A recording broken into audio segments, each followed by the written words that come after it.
Welcome to Wise Women Wednesday for Brava Women Networking. Today we've got the amazing Natalia. Natalia Walker is the founder of Inner Creative.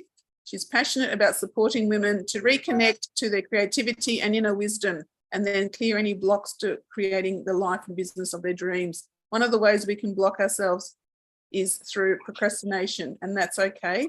We've all been there at some point. Welcome to Wise Women Her Wednesday. Brava presentation.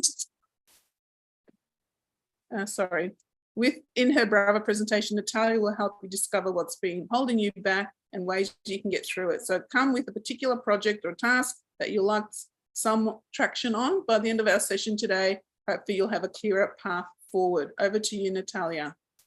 Thank you. Thanks so much, Dave, for inviting me. And looking forward to share this presentation with you. So yes, as Dee was saying, my name's Natalia, and I love supporting business women just like yourselves to realize your dreams and also to make a difference in the lives of your clients and ultimately the world. And we create change and achieve our goals when our actions, our thoughts, our beliefs, and also our body through our nervous system are actually aligned with our intentions. So I'm going to be talking through a bit about that today. So before we do that though, talking about that brain-body connection, I just want to invite everybody just to take a few deep breaths in. So we're really arriving here, we're getting centered, we're in our body and we're present because we're here and we don't have to worry about anything else right now. So just in your own time, taking a deep breath in and out, and in and out. Okay, so today, yes, going to talk about how to overcome stubborn procrastination and other blocks to our success. So look, one of the ways we can get stuck is when we procrastinate. And look, we've all been there, but we've also been in times when we're in flow, we're feeling excited and we're pumped. So we all know that. And so just inviting you to actually think about a task or a project or even a habit that you're wanting to change or get some traction on, and I'll help you walk you through it. So when you think about that task or whatever it is, rate it about how the level of stress and how it feels in your body. So is it a 0, you're completely blocked, just don't know where to go, stuck, or are you feeling up to 5, super excited? And if you're feeling 5, you probably, as soon as this presentation's over, you're like, yep, that's it, I'm on there. So you probably, pick something else. But with everything else, I'll help you move through the scale.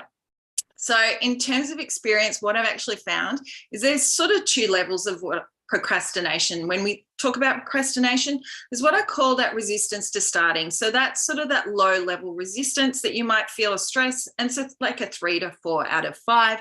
Look, it's mild, generally okay. It might actually be something that you normally do. You actually might even enjoy it. It's just really that inertia feeling. You just don't feel like doing it. And then there's that deeper level procrastination. It's quite strong. There might be actually some dread or fear. It's a recurring avoidance. It's that thing that you put on the to-do list that just keeps moving from day to day, week to week. Or it might be that stop-start habit. So you'll get all excited, you'll do something, you'll start this habit and go, yeah, I'm going to be, walking every day, I'll go for a run or whatever it is. And then, a week or so later, that's it, it's gone. And you go, I have to start it again. So that's sort of that more deepest stubborn procrastination. So with overcoming that resistance, that sort of low level resistance, really it's around breaking that inertia. It's about getting into that action. And so the easiest thing to do is actually get started on it, because once you get started and you're in the flow, then you'll be, it'll be fine. It's just that initial inertia going from 0, like rest, to doing something. So I use a timer, and if 15 minutes is, even still goes, I don't want to do 15 minutes, like 5 minutes, just literally get yourself started on it. And then once whatever that timer is, you actually have to promise yourself that you'll actually reassess where you are, and then give yourself a good break, and then come back to it if you need to. But otherwise, if you're in the flow, you keep going. And if you are actually feeling more stressed, then it's about that procrastination. And look, the first thing is to acknowledge that you're procrastinating. And the other thing is there's nothing wrong with you. There's absolutely nothing wrong. You're not lazy. There's nothing that needs to be fixed. And it's not about willpower. It's not about, oh, I just need to, you know, push myself to do it. Look, you can do it, but that's where you get that stop-start sort of behavior. It's actually because at some level you don't feel safe. There's actually some stress around either the task or the result of that task. So it's not an easy, yep, I'll just reason and logic my way through it. I'll just, you know, talk myself in. And look, if it works, then that's fine. But normally it means that there's something deeper at play, and actually you need to actually address your nervous system, actually get your body on board. So in terms of when we're looking at what to do around procrastination, you've probably seen a lot of these things before. You know, is it about the fear and looking at, the fears and what's stopping you? Like, is it fear of rejection? Is it fear of failure? You know, what if this doesn't work? You know, what if I actually see something? What if I do my accounts and I actually don't like the answer I'm going to get? What about if I do something and people aren't going to like me, or I'm going to be judged, or it actually might not, it might be a conflict with your identity or your values. So what if I did this thing? What would that mean about me? And, you know, does that conflict with actually who I want to be? And so there's those type of things that fit into there. And it's actually not all bad. Sometimes we could actually have a good result. We could imagine a great result. And maybe there's a fear about, well, actually, if I get successful, then I'll be too busy. You know, what if I have to travel? What if I have to be away from my family? What if this is going to actually create more conflict? So there's all of these things that we need to unpick. So in terms of working through this, so the first one is obviously delete it. So if you do actually need to do it, you know, sometimes we set ourselves up for stuff and nice to do, but really it's not, you know, essential. Then there's the delegate. Can you give it to somebody else? It's in their zone of genius and they'd be more happier to do it, and it'd be easier and quicker for them to do it. The next one is modifying it. So that's when you're thinking about the shoulds. Oh, I should do this. You know, I should do that reel. I should do, you know, whatever those things are. So modify it. Can you actually change it? So with a reel, maybe it's the topic. Maybe it was the thing you were going to talk about that's the issue. It's not actually doing the reel. It's the topic. You change a topic. And then once again, if you go back into your body and think about that rating, each time you go through these steps to actually see, is there actually a shift? Am I actually feeling relief? Am I feeling better? So modifying is around reducing the scope. So maybe instead of going, I'm going to write, you know, I'm going to write a book. All right, well, maybe just, you know, write a blog post, or write not even a blog post, just write, you know, something on social media, or just maybe talk into your voice recorder or something like that. Like, just modify it. So once again, bring that nervous energy down so you create a shift. And then the other thing is the add. So, you know, you're going, look, whatever you say, Natalia, I just can't do it. I have to do it. There's no way I can change it. So add something. So add some music, add some company, or change your environment. Go and do it outside, or if it's sunny, or in a nice cafe. Just change the environment, actually improve the quality of whatever you're doing. And then the last one is shift. So that's when you look, you've tried all the things and they just don't work. And that's when you've got to go, right, yeah, what are those underlying thoughts or beliefs that I've actually got around this, and addressing those. So I'll talk a bit more about that.